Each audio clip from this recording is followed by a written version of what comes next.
Selamat pagi.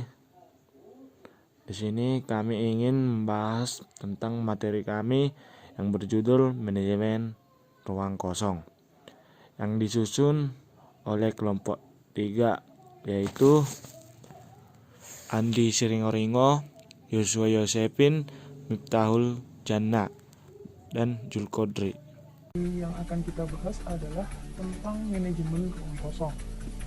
Manajemen ruang kosong merupakan cara untuk mengatur ruangan pada disk yang belum terpakai atau akibat penghapusan data. Penyimpanan yang tidak berkesinambungan juga menjadi penyebab dari adanya ruang-ruang bebas atau ruang kosong pada disk tersebut. Oleh karena itu, diperlukan manajemen ruang kosong dengan membuat daftar ruang kosong atau free space. Apabila ada berkas baru yang ingin disimpan, maka ruang bebas dicari pada daftar ini. Teknik dalam manajemen ruang kosong ini ada 4, yaitu yang pertama bit vector, yang kedua linked list, yang ketiga grouping, dan yang terakhir ada counting. Kita akan membahas satu persatu dari teknik manajemen ruang kosong ini. Selanjutnya, kita masuk teknik yang pertama, yaitu bit vector. Tiap bit merepresentasikan tersedia atau tidaknya suatu blok dalam sebuah disk. Jumlah bit yang dibutuhkan sesuai dengan jumlah blok disk secara logik. Vektor bit ini disimpan secara khusus di media penyimpanan dan diakses pada saat terjadi alokasi berkas baru, perbesaran ukuran berkas, maupun pada saat terjadi penghapusan berkas. Jadi, pada teknik bit vektor ini menggunakan bit untuk menyatakan kosong tidaknya setiap alamat blok dalam media penyimpanan. Blok kosong ditandai dengan bit 1 dan blok yang terisi ditandai dengan bit 0. Ingat bahwa bit hanya terdiri dari 2 angka, yaitu 1 dan 0 saja. Posisi bit menyatakan alamat atau nomor blok, sehingga jumlah bit sama dengan jumlah blok logik dalam media penyimpanan. Teknik bit vektor ini mempunyai kelebihan dan kekurangannya. Pertama, kita ke kelebihannya dulu. Kelebihan dari teknik bit vektor ini memungkinkan pencarian ruang kosong secara lebih cepat dan juga relatif sederhana dan efisien untuk mencari blok pertama yang kosong dan juga blok berturut-turut N blok yang kosong pada disk. Kemudian, kekurangan dari bit vektor ini diperlukan ruang tambahan untuk pencatatan bit vektor dengan kapasitas sesuai jumlah blok. Karena ingat tadi penandanya adalah bit 1 dan 0. Saat blok kosong ditandai dengan bit 1 dan saat blok terisi ditandai dengan bit 0. Bit vektor tidak efisien kecuali seluruh vektor disimpan dalam memori utama. Oke, kita lanjut ke teknik yang kedua, yaitu linked list. Dalam teknik linked list ini, tiap blok kosong memiliki pointer yang menunjuk ke blok kosong berikutnya, dan hal ini berlaku seterusnya. Informasi pointer ini dapat disimpan di awal atau akhir setiap blok yang kosong.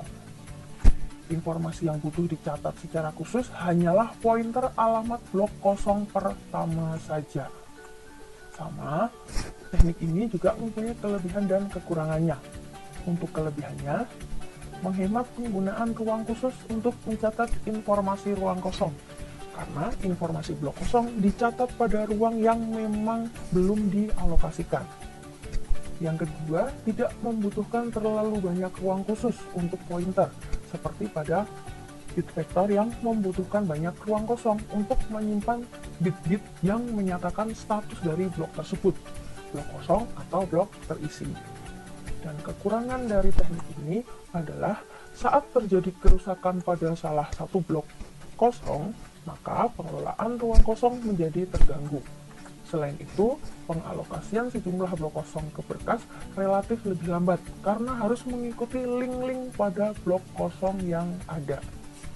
Selanjutnya, kekurangannya adalah sulit untuk mendapatkan ruang kosong yang berurutan dengan mudah. Karena ada penunjukan dengan link, maka blok kosong ini dapat tersusun secara acak, dapat terdiri secara acak, tidak tersusun secara berurutan. Kemudian untuk teknik berikutnya ada grouping. Blok kosong pertama menyimpan seluruh pointer ke blok kosong di seluruh disk. Pencarian ruang kosong jadi lebih cepat dibandingkan saat menggunakan winlist. Alamat blok kosong pertama perlu dicatat secara khusus pada struktur sistem operasinya.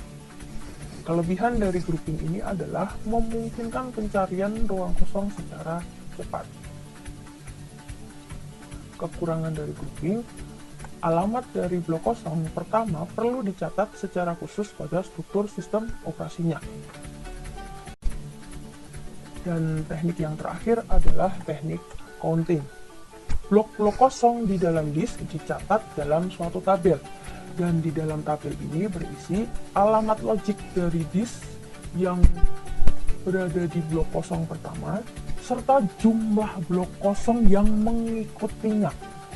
Jadi dalam counting ini akan terdapat sebuah tabel, dan di tabel ini berisi dua bagian, yaitu blok awal dan jumlah blok kosong setelahnya, atau jumlah blok kosong yang mengikutinya. Kalau di dalam grouping tadi, blok-blok kosong dijadikan dalam satu bagian, tapi dalam counting ini, untuk blok-blok kosong terdapat satu tabel segmen terpisah, yang dalam tabel ini ada dua bagian, blok awal dan jumlah bloknya. Kelebihan dari teknik counting adalah dapat memperhitungkan rangkaian blok-blok kosong yang kontinu sebagai suatu segmen. Dapat diketahui blok kosong dan jumlah blok kosong yang bersebelahan dari blok kosong yang pertama. Kekurangan dari counting, diperlukan tabel khusus untuk mencatat informasi dari segmen dari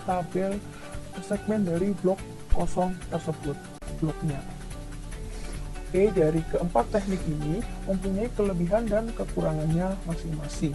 Dari pencariannya yang lebih cepat, dari yang dibutuhkan tabel tambahan untuk mencatat dari setiap informasinya, dan juga dari pengelompokannya setiap pointer-pointer yang menunjukkan di blok kosong dari teknik grouping. Oke, terima kasih atas perhatiannya. Sampai ketemu di materi selanjutnya, dan bye-bye. Tetap jaga kesehatan selalu. Assalamualaikum warahmatullahi wabarakatuh. Selamat pagi, siang, dan selamat sore.